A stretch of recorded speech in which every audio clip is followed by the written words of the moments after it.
Hermanos, estamos viviendo un momento muy interesante en nuestra nación.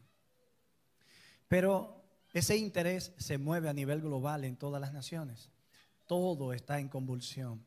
Y decíamos esta mañana en el repaso de la lección de escuela sabática que estamos viviendo un momento en el que aparentemente todo se está derrumbando en el mundo. Se derrumban las familias, se derrumba la economía, se derrumban los gobiernos. La moral hace tiempo está derrumbada, ¿no? Está en el suelo. Y yo creo que hay un interés real por volver a colocarla en una buena posición. Solo que cada vez que eso ocurre, enfrentamos otros tipos de problemas. En el mundo todo es como cíclico. Ya el proverbista en el libro de Eclesiastés decía que lo mismo que fue es lo mismo que será. Y también dijo que no hay nada nuevo debajo del sol. Yo hablaba con mi hijo menor un poco ayer sobre eso. Y él me decía que muchas cosas que están ocurriendo son como planificadas, como para que intencionalmente ocurra algo que se quiere. Y yo le decía que eso no debe convertirse en una teoría conspirativa, porque la realidad es que lo mismo que fue es lo mismo que será. Y que la historia se repite de manera cíclica, en términos de principio, pero en términos de cumplimiento se mueve como una línea recta hacia su consumación. Quizás nosotros hoy estemos enfrentando situaciones que otras generaciones se enfrentaron en su momento. Para ellos fue quizás en un contexto más limitado y para nosotros probablemente será en un contexto mucho más abarcante. Piensen, por ejemplo, y vamos a ilustrarlo con la historia bíblica, los amigos o hermanos de Daniel en Babilonia. Aquel día que en la llanura de Dura se levantó una gran estatua. Y el texto dice que allí había muchos instrumentos para la música, pero que también habían personas de todas las naciones de la tierra. Obvio, la declaración está estructurada de una manera que quiere enviar un mensaje. Pero hay que reconocer que eran todas las naciones de la tierra que naturalmente estaban bajo el dominio del imperio neobabilónico de Babilonia, de Nabucodonosor. Pero el lenguaje es así universal porque hay una intención. Se levanta una estatua que tiene números 6, 60, 66 y no necesariamente para que busquemos el 666 allí, como hacemos algunos de nosotros, sino para que entendamos que esos números que estaban asociados al tamaño de la imagen eran números que estaban asociados a deidades en el pueblo de Babilonia. De manera que lo que iba a ocurrir ahí en relación con esa imagen estaba conectado con las deidades, pero también estaba conectado con el poder imperial. Postrarse y adorar esa imagen era rendir culto a las deidades de Babilonia como deidades superiores a otras deidades, pero también al rey de Babilonia como el soberano superior a todos los demás. La Biblia no dice, pero extrabíblicamente hablando se puede reconstruir la historia que subyace a este relato. Y es que en ese contexto alguien intentó darle como un golpe de estado a Nabucodonosor. Y según cuenta la historia, él mismo tomó la espada y enfrentó a uno de sus generales y lo mató. Y a raíz de esa situación, Nabucodonosor necesita reafirmar su soberanía, su rey, su reinado, su autoridad. Y la llanura de Dura, que la Biblia registra, es el resultado final de lo que está ocurriendo. Así que Nabucodonosor no le va a aceptar a nadie que no haga algo que se pida allí. Y ya podemos entender por qué su reacción, su rostro se transformó, cambió. Profetas y Reyes dice que características demoníacas aparecieron en el rostro de él cuando estos jóvenes no se postraron para adorar la imagen.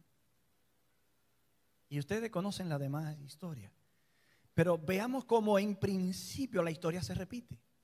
Según Apocalipsis, se va a erigir una imagen de la bestia y a la bestia. De la bestia porque es como ella, y es a la bestia porque está al servicio de una creencia de la bestia. Le hará un favor. Y luego a esa imagen se le dará vida para que hable. Y todo el que no se postre y la adore sea muerto. ¿No parece la misma historia? Solo que en la primera era local, en la llanura de Dura. Pero ahora, según Apocalipsis, será algo global. Global. Así que en principio la historia se repite. Y yo creo que Dios ha estructurado la historia de esa manera. ¿Saben para qué? Para que pueda hacer sentido. Para que pueda ser comprensible. Porque si los hechos que ocurren no pudieran ser interpretados y luego no tuviéramos un fundamento para interpretarlo desde ese fundamento, difícilmente nosotros podamos entender lo que está ocurriendo. Y si no entendemos, podemos decir sí a lo que hay que decir no, y no a lo que hay que decir sí. Dios mismo, que siempre nos sorprende, en ocasiones es predecible. De la manera que fue, es de la manera que es de la manera que será. Quizás por eso la Biblia dice que Dios fue, es y ha de venir. Es decir, será. Así que como Dios fue fiel en el pasado, podemos estar seguros que lo es hoy y que lo será mañana. Que el Dios que estaba preocupado por los suyos ayer, está preocupado por los suyos hoy y se preocupará por los suyos mañana. Entonces, en cierto sentido, Dios también es predecible, aunque en el fondo sabemos que es incomprensible. Nos puede sorprender y de hecho lo hace continuamente. Cuando hablamos de libertad religiosa, ¿de qué estamos hablando? Yo le voy a leer una descripción que la iglesia tiene en la Enciclopedia Adventista, el volumen 11, página 431. Una descripción totalmente cristiana, pero escuchen lo que dice allí. La libertad religiosa consiste en un derecho inalienable de creer en Dios y adorarlo de acuerdo a la conciencia, sin coacción, es decir, sin que alguien te ataque o te contrarreste por eso, sin ningún freno o limitaciones civiles. También un derecho de practicar la religión que uno tiene y de proclamarla sin interferencia o sin ser penalizado por eso. Y también la libertad religiosa consiste en la obligación de conceder ese mismo derecho a todos los demás. Claro, las declaraciones son elementos ideales, ¿no? Reflejan el ideal, pero necesitamos un ideal para lograr lo real. Y si el ideal no es más alto que la realidad, nosotros vamos a vivir en un caos continuamente. Ahora yo le voy a leer una declaración ya con un tono más secular. Y esto muestra que el tema o la idea de la libertad religiosa no es algo solamente que es propiedad exclusiva de los cristianos. No. En los principios de libertad religiosa que el mundo disfruta hoy, en mayor o menor medida, en muchos países, en otros no, está la influencia del cristianismo, la influencia de la filosofía, del agnosticismo, de la política. Pero el cristianismo puso allí su buena cuota también. Si tú lees el artículo 1 y el 18 de los derechos humanos, de la Declaración Universal de Derechos Humanos, que eso es facilísimo, tú tomas el teléfono, lo pones en Google y lo lees inmediatamente. Pero hazlo después que terminemos el tema, por favor. Te vas a dar cuenta que yo creo que la humanidad, sin ser guiada por Dios, no podía llegar allí. Pero el hecho de que llegó allí, sin ser toda cristiana, indica que todo lo que es bueno y rescatable, todo lo que es noble, que es de buen nombre, proviene de Dios. Pero si tú le preguntas a los asiáticos en China, te vas a dar cuenta que quien representó al mundo chino, asiático, entendía que la libertad, la Declaración de Derechos Humanos reflejaba los ideales del confucianismo. Para nosotros representa los ideales de la fe cristiana. Pero el hecho es que hay puntos de convergencia entre los que creen una ideología y creen otra. Es como la política, hay gente que están en partidos contrarios, pero están de acuerdo en algunas cosas. Y lo mismo pasa con las ideas y con las religiones. Y en los derechos de libertad religiosa confluyen muchas cosas que vienen de diferentes lugares. Pero cada una logró ver algo bueno y se pudo parir, vamos a decirlo de esa manera, dar a luz.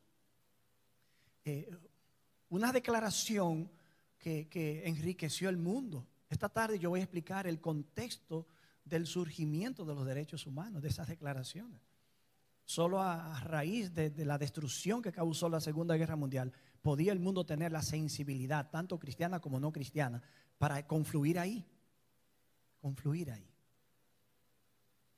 Esta declaración dice: la libertad de culto o la libertad religiosa es un derecho fundamental que se refiere a la opción de cada ser humano de elegir libremente su religión o de no elegir ninguna religión. También de no creer o validar la existencia de un Dios, es decir, ser ateo si se quiere. Y también de poder ejercer dicha creencia públicamente. No solo esto es lo que creo, no solo es el derecho que tengo, también ese derecho me da la oportunidad de decirlo en público sin que nadie me coarte la libertad. Sigue diciendo, y de no tener la opción de ser víctima de opresión, discriminación o intento de que alguien te fuerce a cambiar a la mala tus convicciones. De manera que ya sea que tengamos una declaración del mundo secular o del mundo cristiano, la libertad religiosa es una de las mayores bendiciones que la civilización actual ha podido tener. De hecho, es relativamente reciente. La primera vez que se empezó a hablar de libertad religiosa, por lo menos como se concibe ahora, fue con la revuelta que se hizo en Alemania con los príncipes que se convirtieron al protestantismo y que reclamaron en Esmirna, la dieta de Esmirna o de Espira, en 1529, que se les respetara la libertad de no pertenecer a la iglesia oficial, que en ese entonces era el catolicismo, que se les permitiera ejercer su fe de la manera que ellos la entendían. Y de momento se concedía la libertad, pero de pronto se anulaba. Si el rey que llegaba servía al catolicismo, anulaba para los protestantes. Si el rey que llegaba era protestante, increíble, también lo anulaba para los católicos. Nosotros tenemos que ser más objetivos al analizar la historia, porque tendemos solo a inclinar la balanza hacia un enemigo. Pero la historia no es en blanco y negro, tiene áreas grises, en las que también lo que de pronto para nosotros son los protagonistas en la historia, tuvieron su buena cuota de diabluras también.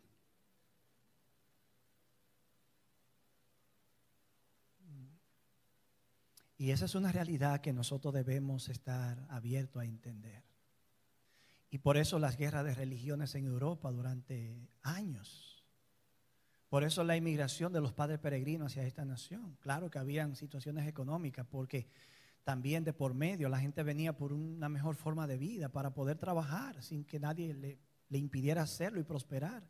Porque las naciones de Europa, incluyendo Francia, que fue la que se prestó su espada para perseguir a los cristianos, porque fue la primera nación europea de por sí que se convirtió al cristianismo completamente.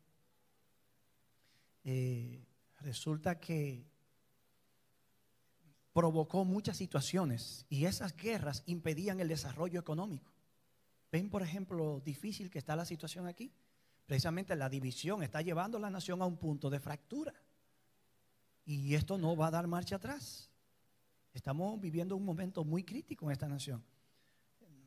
Quizá nunca nos imaginamos que vamos a tener que pasar por otras crisis terribles hasta que esta nación pueda encontrar una manera de llegar a ser lo que tiene que ser para cumplir lo que la profecía le asigna que cumplirá. No podemos vivir la vida de una manera tan ingenua, pero debemos informarnos y apelar a lo que le dio cohesión y fuerza a la nación, que es precisamente la libertad de expresión, los derechos civiles, la libertad de religión, la oportunidad de desarrollarse a tu manera económicamente, que tampoco es un sistema totalmente justo, pero es preferible a otros donde tú ni siquiera tienes esa opción. Yo no podría, yo creo que estuviera bajo tierra hace tiempo, porque me hubiese muerto sin que llegaran a quitarme la vida, porque yo no asimilo las dictaduras. No me gusta estar en un lugar donde se está haciendo lo que alguien cree porque cree que hay que hacerlo así. Yo necesito cierta apertura para sentirme vivo. Entonces, cuando nosotros miramos el ambiente que estamos viviendo, en medio de todos los males que hay, algunos bienes son preferibles a otros.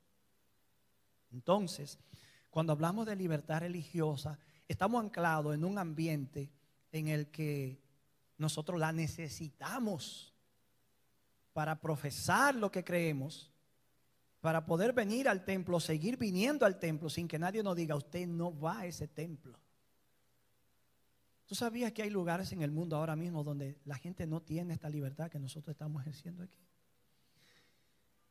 En el mundo donde hay grupos de extremos radicales del cristianismo, los islámicos no pueden hacerlo ahora mismo. Y en países o estados donde los islámicos dominan la política y también la religión, los cristianos no pueden ir a sus iglesias. Y vemos horrible que le quemen un templo y que los persigan y los decapiten. Pero el cristianismo también debería contar todas las diabluras que a veces hace. Que hay grupos que son malvados también.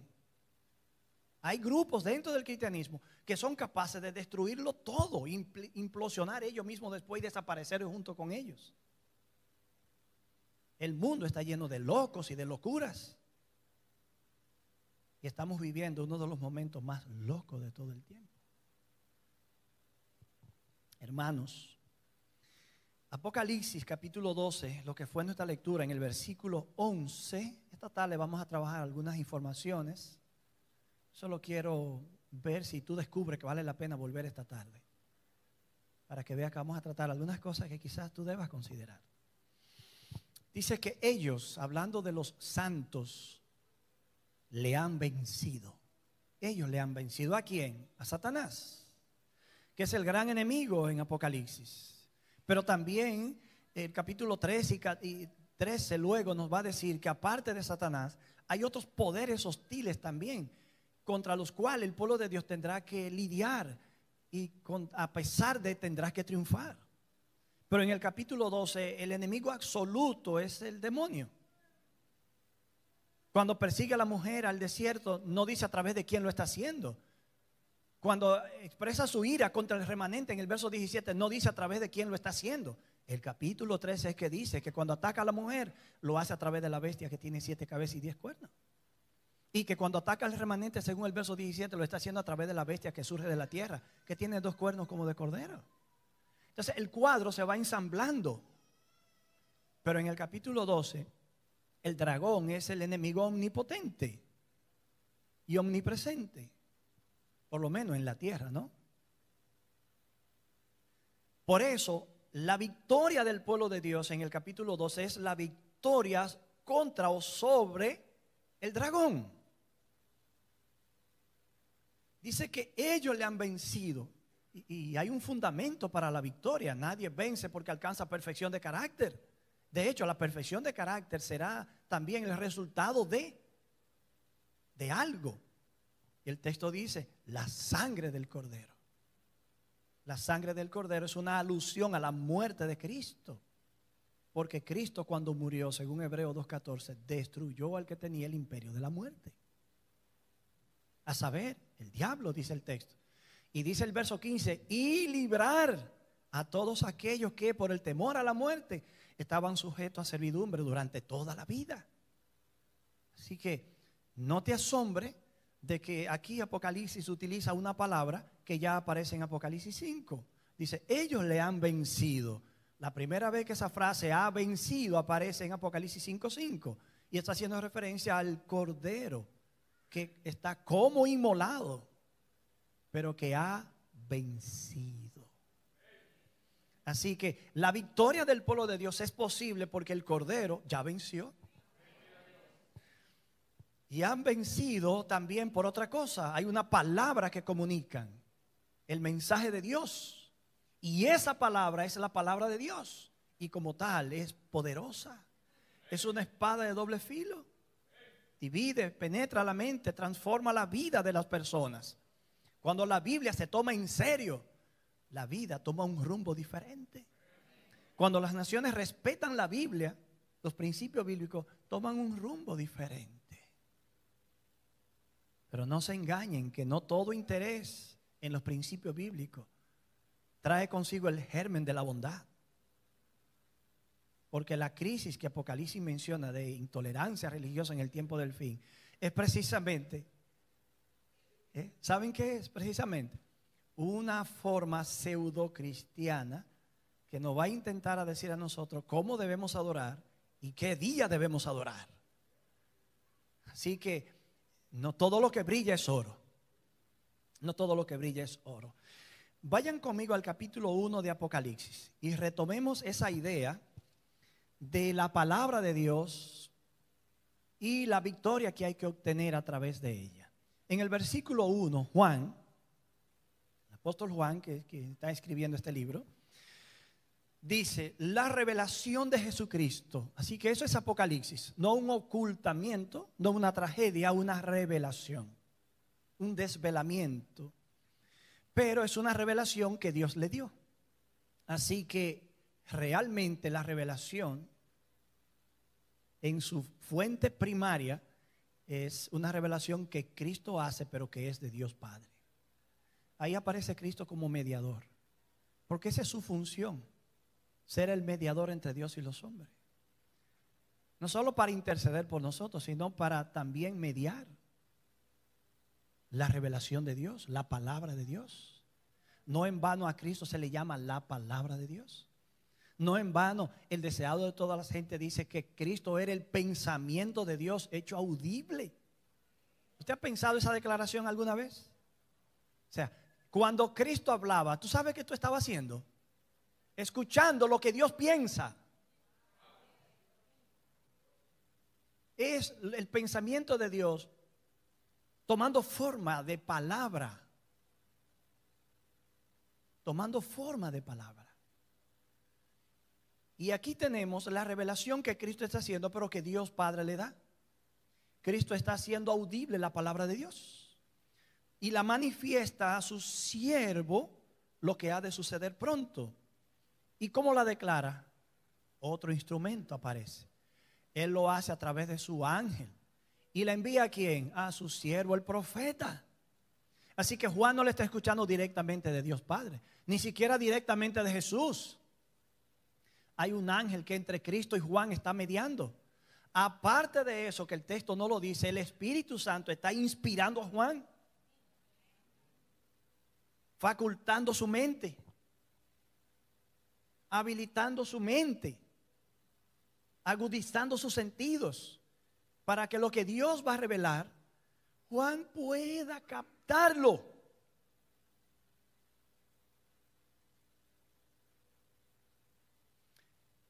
Estudiar la Biblia como la estamos estudiando hoy, de a chispazo, no conduce a ningún lugar. Nadie va a entender nada de esa manera.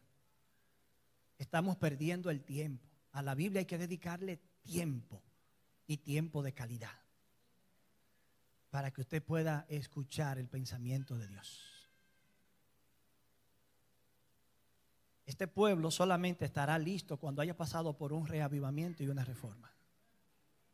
El pueblo adventista hoy ni siquiera se parece a lo que era, y ni siquiera se parece a lo que será. ¿Saben qué significa eso? Que entre lo que fuimos, entre los ideales que teníamos cuando surgimos y lo que seremos, estamos en un punto de inflexión en el que de pronto parece, como dice Mensaje Selecto, que la iglesia cae. Parecerá que la iglesia caerá, pero no caerá. Es una prueba terrible, pero tiene que ocurrir para que los pecadores que hay en Sión sean tamizados, es decir, quemados. Solo el material puro se irá a la eternidad.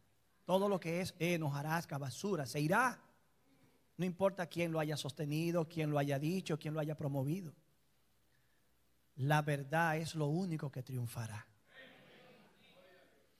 Así que el versículo 2, Juan dice que la revelación de Jesucristo que Dios le dio, ahora Juan la categoriza de dos maneras. Si es una revelación que viene del Padre, es una revelación del Padre. Y si es una revelación que Cristo da, también una revelación de Cristo. Entonces en el versículo 2 dice, y Juan ha dado testimonio, miren de qué, la palabra de Dios y del testimonio de Jesús, que es todo cuanto oyó o cuanto vio. Así que la revelación de Cristo se convierte en el testimonio de Cristo. Y la revelación que el Padre le da se convierte en la palabra de Dios. Y es por eso que en base a la sangre de Cristo, la muerte de Cristo y la palabra del testimonio que ellos tienen, es que ellos logran vencer a Satanás. Increíble, mis hermanos. El versículo 9 dice que yo, Juan, miren ahora qué bonito esto, vuestro hermano y compañero, no en la fe, ¿en qué? En la tribulación, en el reino y en la perseverancia de Jesucristo. Estaba en la islita llamada Patmos. ¿Por causa de qué? Y el testimonio de Jesús. Entonces, ¿saben qué es lo que Juan está diciendo? Yo estaba preso, desterrado, por causa de la revelación que Dios le dio a Cristo y Cristo me la dio a mí. Dos cosas. Hoy tenemos el privilegio de vivir por la palabra, pero vamos rumbo a un momento en el que vamos a tener que sufrir por la palabra.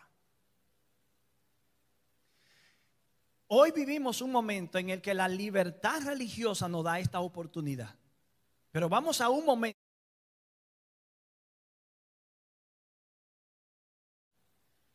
Y yo voy a adelantar algo, que aunque fraseológico o semánticamente o fraseológicamente se utilice, no va a tener el mismo sentido. Se va a reinterpretar.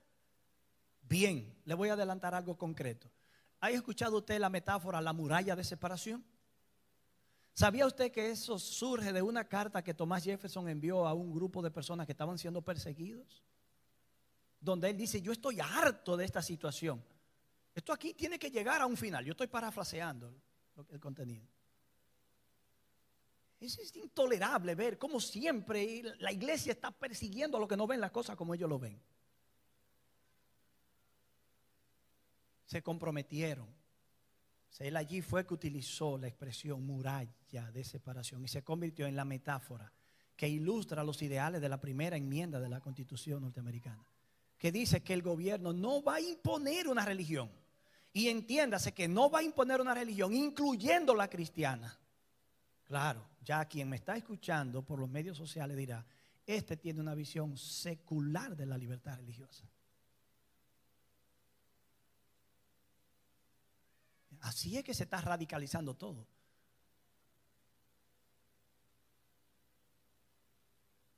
Yo me pregunto, ¿realmente nosotros los adventistas entendemos la libertad religiosa y nos creemos ser los mayores o principales defensores de la misma? Bien, quizá algunos la entiendan, pero por lo que yo veo y percibo, nosotros no estamos entendiendo este asunto. Es que yo le voy a conceder al otro el derecho que yo estoy pidiendo para mí. Y si yo no quiero que nadie me imponga una religión o me impida practicar la que yo tengo, yo también de igual manera devolveré como la regla de oro, que no le voy a imponer a él ninguna religión, ni siquiera la que yo tengo. Eso es libertad religiosa en pura expresión. Y si él no quiere creer en Dios, que tampoco crea. Y cuando él hable, yo lo voy a escuchar, pero él también me va a tener que escuchar a mí. Así que dejemos las ideas correr.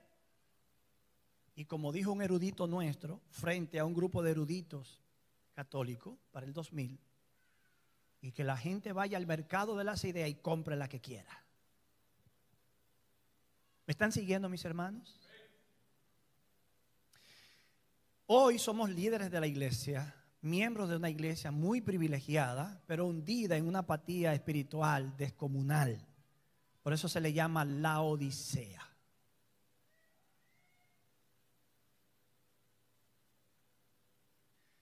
Hoy estamos disfrutando el privilegio del liderazgo, pero mañana nos va a tocar ser vuestros hermanos y copartícipe de aquellos que padecen por su fe. Así que hoy es la parte cómoda del liderazgo, pero mañana nos tocará formar grupo con aquellos que serán ultrajados, perseguidos, malinterpretados, acusados de miles de cosas.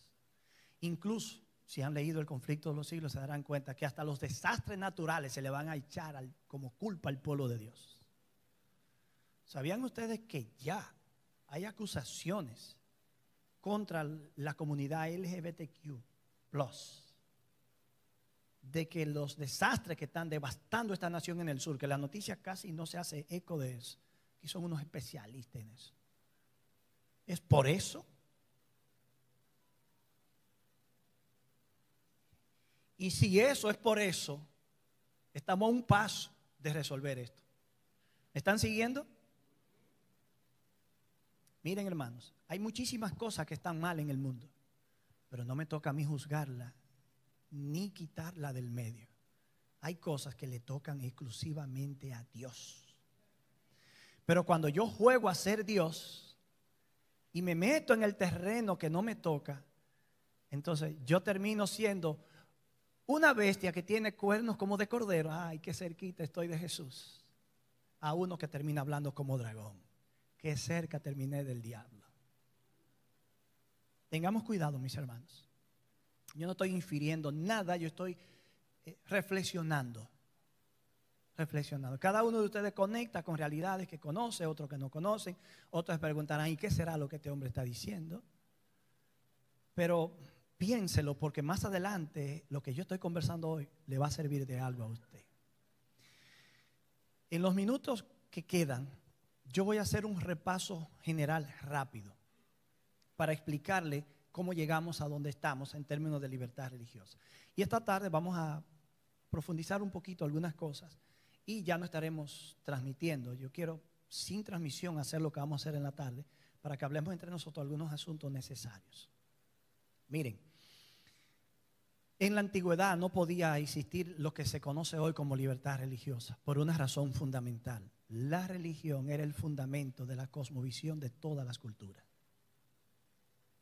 La religión y el Estado no había manera de separarlo. El rey, por ejemplo, en Egipto, pensemos un caso, era el faraón el que gobernaba, pero también era el representante de los dioses y su palabra era la palabra de Dios a través de un hombre. Y cuando se moría, se unía a la divinidad. De ahí que las pirámides no eran más que sencillamente tumbas para estos individuos. Antes de que los egipcios ocuparan el valle del Nilo, estaban los súmeros o los sumerios. Y ahí cuando el rey moría, todos los sirvientes del rey, incluyendo todas sus concubinas, eran enterradas muertas, semivivas o vivas con él, para que lo acompañaran en su viaje al más allá, el alma del rey. Todas las otras almas, en ese viaje interesante al más allá.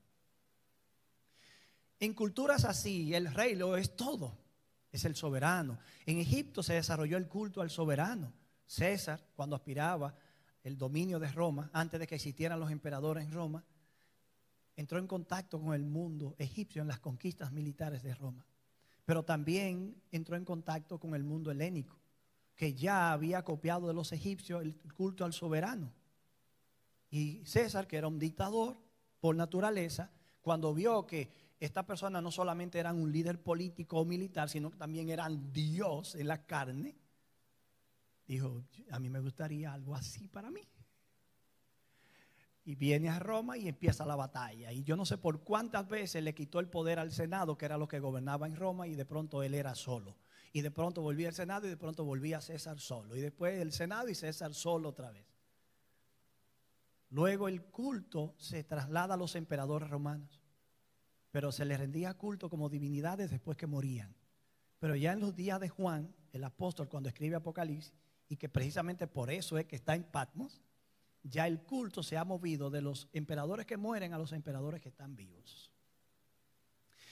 Algunos de ellos rebotaban y decían, no creemos, eso yo lo cité en mi libro del Caos a la Gloria, no creemos que los honores dignos de las deidades nos sean ofrecidos a nosotros. Esas son cosas propias de los dioses. O sea, tenían el sentido común de reconocer que aunque eran gobernantes que ameritaban respeto y reverencia, no llegaban hasta ese punto, pero vinieron otros locos después, que su palabra no podía cuestionarse. Y el coqueteo con la divinidad, el juego a ser Dios, es muy agradable. No, la persona habla y no, nadie puede decir algo en contra. Ese juego a ser Dios, que es común periódicamente en el mundo. Resulta que eso causó un problema para el cristianismo.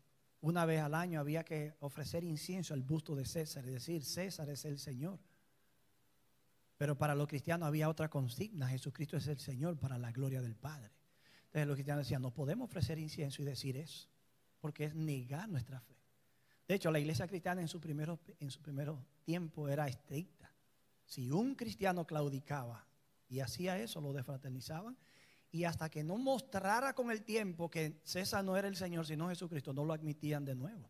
No como nosotros hoy que hacemos arreglos rápidos para bautizar. Entonces, mis queridos hermanos, en culturas así era imposible que el criterio de libertad religiosa surgiera. En Babilonia, imagínense, Nabucodonosor decía una cosa, Nabucodonosor, ¿y quién podía hacer otra cosa? Pero pensemos ese caso de Nabucodonosor otra vez. El hecho de que estos jóvenes dijeron no, implica que el ser humano está dotado de una voluntad que no está dispuesta a someterse siempre aún a costa de la vida. Apocalipsis 12:11 dice, ellos no amaron su vida hasta la muerte. Es el mismo pensamiento. Juan está escribiendo, pero su pensamiento está en Daniel capítulo 3. Interesante, ¿no?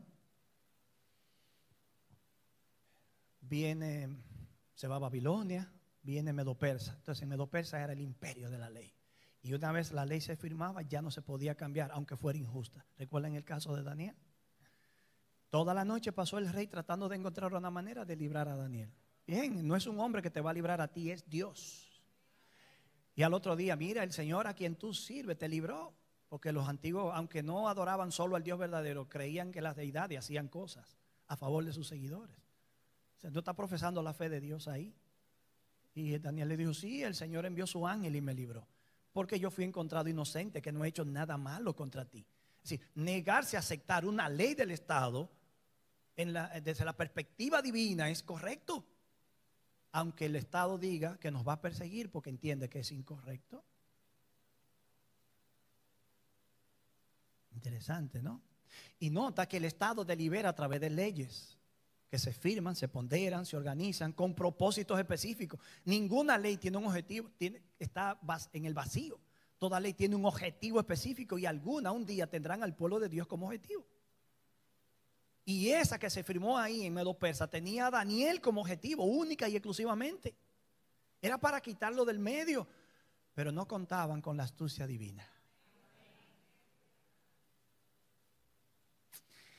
Y parece ser que el cielo, cuando aquí se delibera, también allá delibera. Porque dice, yo fui encontrado inocente. ¿Dónde se encontró el inocente? Así, por casualidad, de un golpe. No, el cielo deliberó y dijo, esa ley carece de toda legitimidad. Cuando mi hijo la desobedezca, nos tiene a nosotros de su lado. ¿Captan el punto, mis hermanos? Se va Medo-Persa y viene Grecia. En Grecia el culto al emperador, imagínate. Y la helenización, que implicaba aceptar, tener que ser doctrinados por los griegos. aceptar su filosofía, aceptar el idioma griego, aceptar todo el panteón mitológico de los griegos. Y ya ustedes llegan al tiempo de los macabeos, en esos libros que están en las Biblias católicas, que vale la pena leerlo a manera de cultura general. Y encuentra allí la batalla que están librando los judíos contra los epífanes, que se creían manifestaciones de Dios. Luego viene Roma y trae de Egipto y de Grecia el culto. Luego se va a Roma de la historia y queda Roma en la iglesia cristiana. Entonces Roma en su fase cristiana termina siendo tan intolerante y perseguidora como era el imperio pagano. Y luego viene la reforma, las fragmentaciones. Y luego, ¿qué ocurre? En una cultura donde los protestantes se hacen fuertes, persiguen a los otros protestantes que no ven las cosas como ellos la ven, y también a los católicos de paso. A alguien se le ocurrió irse los padres peregrinos y salieron para acá y llegaron aquí. Ay, qué lindo. Pero ¿qué pasa? El grupo conservador que viene son los puritanos. Y los puritanos estaban a favor del concepto que hoy se conoce como reforma radical. Es decir, la reforma comenzó pero no concluyó. Hay que llevarla a término. Algunos pioneros adventistas como Jaime White y Joseph Bates provenían de una rama de esa visión radical de la reforma, el restauracionismo. Todo tenía que decirlo la Biblia, y si la Biblia no lo decía no se podía hacer. Pero el hecho es que no todo lo dice la Biblia. Y le voy a explicar qué quiero decir. Cuando llegó el momento de que había que organizar la iglesia, tan aferrado a ese criterio de que si la Biblia no lo dice, no se puede hacer. Y se dieron cuenta que no había evidencia bíblica para algunas formas de estructura administrativa. ¿Dónde dice la Biblia que es la asociación general, la división, la unión, la asociación y la misión? ¿Dónde dice eso la Biblia?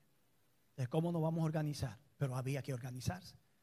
Entonces se dieron cuenta que la Biblia no dice todo con punto y coma. Pero hay cosas que se pueden decir o hacer que estén basados en principios generales que sí dice la Biblia. Así que el principio general aquí es el orden. La necesidad de organizarse, porque si no, todo el mundo es dueño de todo y nadie es dueño de nada. Y todo el mundo dice una cosa y todo el mundo salte por otro lado. Tiene que haber orden. Entonces, mis hermanos, con esa visión hubo una batalla hasta que predominó el sentido común y la inspiración. Y si la iglesia finalmente se organizó. Y aquí está la iglesia. Surgió en un país donde, después que los puritanos querían imponer su visión radical del protestantismo, si tú no ibas un domingo a la iglesia, te castigaban, te ponían una multa. El segundo domingo te daban un par de latigazos y el tercer domingo fácilmente te declaraban digno de muerte. Así cualquiera va a la iglesia. Hasta yo iría sin ningún problema. Pero el hecho es que así es que hay que ir a la iglesia. En el fondo sabemos que aunque sea importante ir a la iglesia, hay otro principio que está por encima de la asistencia a la iglesia. ¿Y cuál es? El respeto al derecho que tiene esa persona de si quiere creer en Dios, creer, y si no quiere creer, no creer. Entonces la libertad religiosa surge en una nación que de pronto concibió la idea, obvio, bajo la influencia de la Revolución Francesa y la separación de iglesia y el Estado, y del surgimiento de los estados laicos, es decir, estados que no tienen religión. Eso es lo que significa estados laicos, que permiten la existencia de la religión, pero no le permiten a la religión decirle a ellos cómo se hacen las cosas o cómo se aplican las leyes. Entonces, en ese contexto surge un hombre extraordinario, Rogelio Williams, que estaba en Virginia.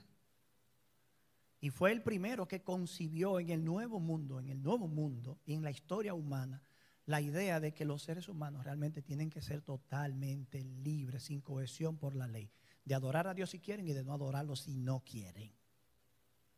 Pero ese discurso molestaba, porque la vieja visión del viejo mundo, que destruyó el viejo mundo y que quería destruir el nuevo también, se instaló aquí. Entonces, este hombre, antes lo iban a apresar y él sabía que lo iban a juzgar y que él no iba a abandonar su criterio, decidió marcharse. Y en pleno invierno salió hasta que llegó a Rhode Island, cerquita de aquí. Y allí Rogelio Wheelan estableció el primer estado con plena y total libertad. Vengan, respeten la ley, eso sí. Si usted quiere ser cristiano, amén. Si no quiere ser, amén. Si usted quiere ser católico, amén. Y si no quiere ser católico, amén. ¿No le parece eso algo como agradable, como bueno? Porque si una persona, por más convencida que esté de las doctrinas adventistas, hay algo que no encaja para ellos en el adventismo, no tiene el derecho de no ser adventista. Déjele eso a Dios. Y si alguien que ya es adventista convencido de pronto dice que se convenció de otra cosa y se quiere ir, nos va a doler, pero eso es el derecho que él tiene. Ahora lo vamos a perseguir, lo vamos a acabar. La iglesia puede tomar decisiones disciplinarias, nada más. Nada más. Ese es el derecho que la iglesia tiene. Pero hermanos, como ustedes pueden ver, es así como hemos llegado aquí. Mucha historia, ¿verdad? En poco tiempo. Pero esa es la realidad. Todo eso está en peligro ahora mismo. Como nunca antes. Como nunca antes. Pero quienes están luchando a favor de eso, tienen razón en muchísimas cosas para querer eso. Que eso es lo irónico de la historia. Porque lo otro, en ciertos aspectos, estaba peor. Así que no tenemos nada perfecto, nada completamente bueno. Lo único que tenemos perfecto es a Dios y su palabra. Y la oportunidad que tenemos, que es muy agradable, que está muy cerca de la perfección, de poder estudiar esa palabra sin que nadie nos lo prohíba, para encontrar y conocer la voluntad de Dios, para vivirla, interiorizarla, dejar que esa voluntad nos transforme y nos prepare para la lucha que viene. Porque hoy estamos sentados quietos y nosotros los líderes disfrutando el privilegio del liderazgo. Pero mañana vamos a ser hermanos y copartícipes en la tribulación. Y quizás nos toque a todos irnos a la isla de Patmos. Pero cuando eso llegue, la palabra de Dios ya debió haber hecho su trabajo en nosotros.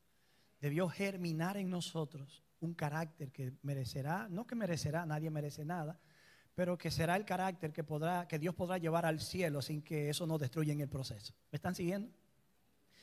Pero para llegar a ese punto, mis hermanos, nos falta años luz. La iglesia hoy no está en eso, ¿no? No está en eso. Que Dios tenga misericordia de nosotros. Mis hermanos, no le hablo criticando, le hablo con un corazón de pastor. Y espero que lo que estudiamos hoy nos mueva a pensar un poquito, nada más. Y si ese poquito que pensamos de pronto nos encamina un paso hacia adelante, ya el propósito se ha cumplido.